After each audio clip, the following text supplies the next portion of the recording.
Je voudrais, moi, excusez-moi, je voudrais rebondir, je vais me faire des amis.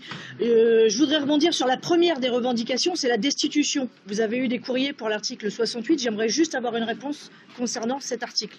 Où est-ce que ça en est? Pourquoi est-ce que c'est pas encore déposé? Merci.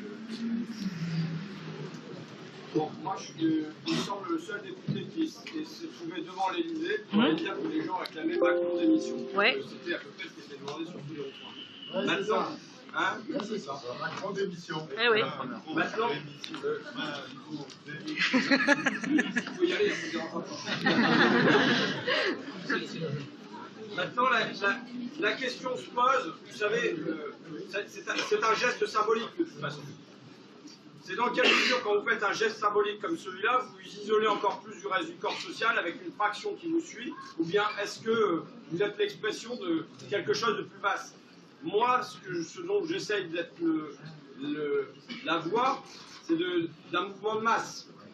Et aujourd'hui, les Gilets jaunes, je veux dire, il faut que je reparte quand même, parce que du coup, je suis arrivé au point où on en est, et au fait que je dis attention, il y a un risque là, on voit très bien comment le gouvernement aujourd'hui, notamment par la destruction des ronds-points, moi c'est quelque chose que j'ai jugé complètement catastrophique. Encore aujourd'hui à Saint-Etienne, on s'est fait soulever par les CRS, la nouvelle campagne, ils ont développé. C'est un lieu où se retissait le lien, vous savez, le rond-point.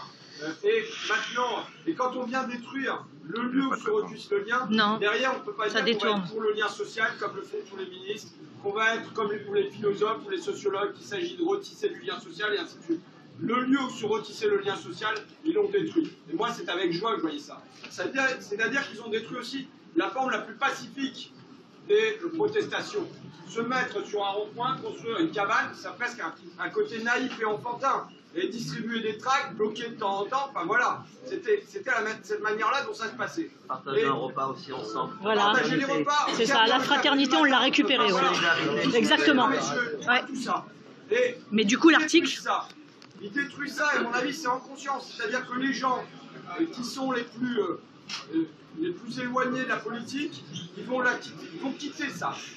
Il y a un risque. Il ne va rester que les plus volontaires ou les plus enragés. Et à force de mutiler, d'estropier, comme ils le font, samedi après on lâchera samedi, rien. Ouais, samedi après samedi, le risque, c'est qu'ils nous transforment en enragés.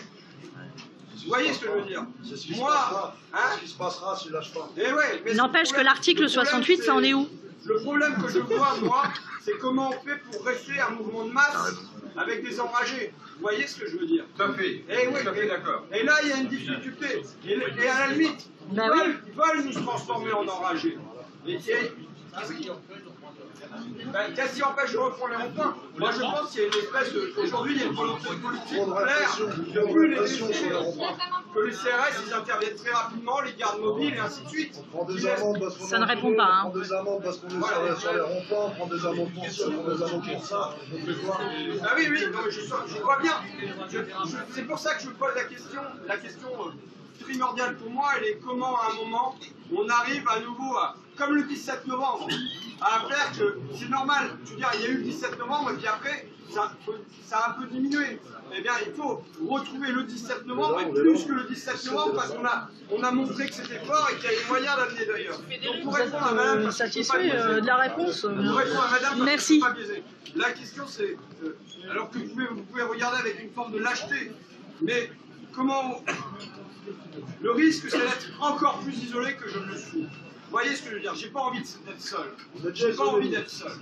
J'ai pas envie d'être seul à l'Assemblée. J'ai pas envie d'être seul dans le pays. Non, mais on est trois, mais vous savez, c'est pas sûr que les camarades me suivent sur ce truc-là.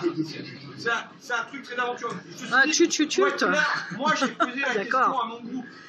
J'ai demandé à mon groupe parce que ce serait pas temps de la signer, cette destitution. J'ai posé la question à mon groupe. Elle est pour l'instant en suspens. En suspens. Oui, je veux bien dire un truc. Merci. François. Nous, on est pour gommer cette constitution et en écrire une autre. Ouais. Une constitution où on renforce les pouvoirs du peuple. Ouais, par et pour le peuple. On renforce les pouvoirs des représentants du peuple. Et même une constitution où on se débarrasse du président de la République. Voilà. Parce que le président qui décide de tout et de rien, c'est aussi ce qui conduit à ce qu'on vit.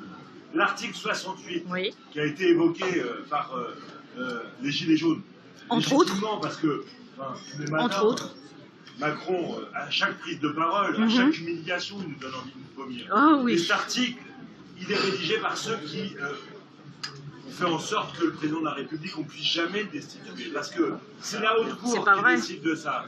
Et la haute cour, elle est composée, j'allais dire, si on fait du pouvoir, si on de veut la majorité. Et puis la notion, y compris de haute trahison, allez, corsetée par le Conseil constitutionnel. Vous avez vu qui a été désigné cette semaine au Conseil constitutionnel? Un ministre de Macron, Juppé, un député LR désigné par le président du Sénat. Donc tout ça est corseté, tout ça est enfermé. Et donc évoquer l'article 68 d'une constitution qui, au bout du compte, est faite pour protéger le président de la République, on sait que ça ne marche pas. Donc et puis je vais vous dire un avis personnel. oui. Moi, je pense que s'il suffisait de se débarrasser d'un homme pour changer de politique, ça se ferait. Mais ça, on est bien d'accord. Ça, on est bien d'accord. On est bien d'accord. Là, on est bien d'accord. On a déposé une motion. On est bien d'accord. Mais pour s'en libérer, il faut un Frexit. Pour avoir une souveraineté, pardon de faire un peu de politique, pour avoir notre souveraineté, il faut un Frexit.